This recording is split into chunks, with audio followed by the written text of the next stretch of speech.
Welcome to this explainer. Okay, so what if I told you that the true essence of karate actually has absolutely nothing to do with fighting? It sounds a little crazy, right?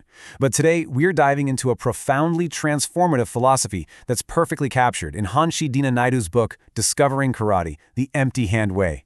This is a text that completely throws out your standard run-of-the-mill technical manual and maps out a genuine, deep spiritual path instead. If you've ever felt like there's got to be more to martial arts, or honestly, more to your own inner potential, you are in exactly the right place. So let's jump right into this. Right off the bat, we're hit with a really fascinating question. How can a martial art actually cultivate inner peace? It's a premise that kind of challenges our most common misconceptions, doesn't it? I mean, when most of us hear the word karate, we immediately picture physical combat. Punching, kicking, breaking wooden boards, all that action movie stuff. But the source material we're looking at today teases a completely different reality. It actually presents this art as a powerful avenue for deep spiritual awakening. We're talking about cultivating unshakable discipline, profound compassion, and real inner strength. So, there is a massive shift in perspective happening here. We are moving completely away from the traditional, maybe more westernized view that just glorifies physical force and competition. Instead, the focus pivots entirely to character and spiritual growth. The text explicitly points out that mastering this martial art isn't about dominating some opponent in a ring, it's actually about fundamentally conquering yourself. It's this incredible journey of shifting your focus inward, achieving a deep spiritual growth that literally radiates into every single part of your everyday life. Now, to really wrap our heads around this philosophical shift, we need a guide who has actually walked the path. Enter Hanshi Deena Naidu. He isn't just a technical instructor. The guy is an absolute expert mapping out the true, deep spiritual path of the pure Goju-Kai lineage. He takes us way past the simple mechanics of a punch or a block, revealing the profound philosophy lurking just beneath the surface. He shares incredibly deep insights into this direct lineage, essentially taking you by the hand to show you the real beating heart of pure Goju-Kai. In Naidu's credibility, it comes from a literal lifetime of dedication. His foundation was laid years ago as a graduate of the super prestigious Japan Karate-Do College over in Tokyo. From there, he took his practice even further, studying directly under the legendary Gogen Yamaguchi.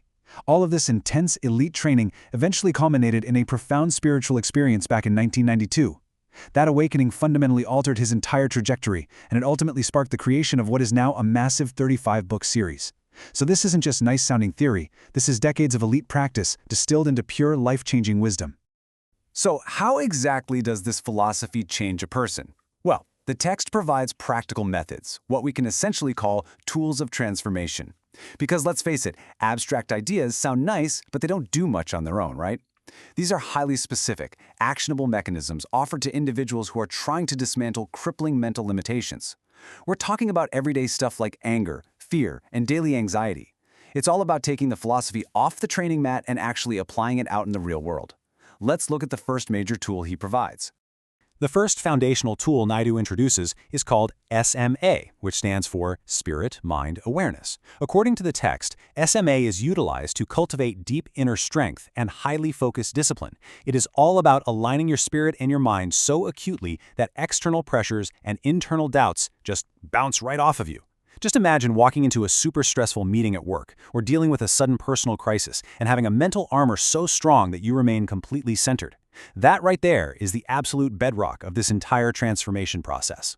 Now, once that unbreakable discipline is built, we encounter the second tool, Kihatsu, and this translates beautifully to awakening. Think of Kihatsu as the spark. It's the crucial mechanism that unlocks a much deeper sense of purpose, a profound calm, and ultimate fulfillment. It is the exact light bulb moment where the physical practice truly clicks into a spiritual realization. You aren't just going through the motions anymore. You are wide awake to your own potential. When you start applying tools like SMA and Kihatsu, some really profound shifts happen. For one, strength is entirely redefined. It's no longer about pure physical force. It becomes about unshakable character. Practitioners basically develop a literal defense system for their minds to deflect daily anxieties and modern-day stress. Your physical training bridges directly over to spiritual growth, and ultimately, you move entirely beyond the need to compete with others. Think about that for a second. You aren't fighting someone else anymore. You are simply elevating yourself. Now you might be sitting there wondering, okay, who is this actually for? Do I need a black belt to get something out of this? Absolutely not. It's really for any seeker of positive change. The text makes this incredibly clear. This book benefits anyone seeking a deeper understanding of themselves. That includes the parent needing effective tools for patience, the teacher looking for ways to foster focus in their classroom, or literally anyone who feels totally stuck in anger or fear. Truly, anyone looking to deepen their spiritual practice is going to find immense value here. Actually, just listen to this quote. Naidu writes, "The fundamentals of karate are about building a super soul, leading to become cosmic souls." Wow, that is the ultimate destination of the empty hand way. It perfectly cements everything we've been discussing today. The physical movements, the intense discipline, the ancient lineage, it is all ultimately in service of expanding the human spirit to its absolute maximum potential. Building a super soul is just a breathtaking way to view what so many of us thought was just a sport. And here is the kicker. Discovering karate, the empty hand way, is literally just the starting line. The journey continues well beyond this single text, spanning an absolutely massive series of over 35 books. Once you grasp the foundational awakening we've unpacked today, you can dive even deeper into titles like Poems of the Spiritual Heart and Wudoka, True Spiritual Warriors. And for those of you who are eager to dive in right now, this whole expansive body of work is readily available on platforms like Amazon and bookstores like Volkswagen. So, I want to leave you with this one final thought. Are you ready to unlock your full potential? We've explored how a simple yet massive shift in perspective, moving from physical combat to spiritual awakening, and utilizing powerful tools like spirit-mind awareness and Kihatsu can help you break free from fear and literally build a super soul. The path laid out by Hanshi Deena Naidu is right there, just waiting to be walked. Thank you so much for joining me for this explainer, and I really hope this sparks the beginning of your own incredible journey of self-discovery and true empowerment.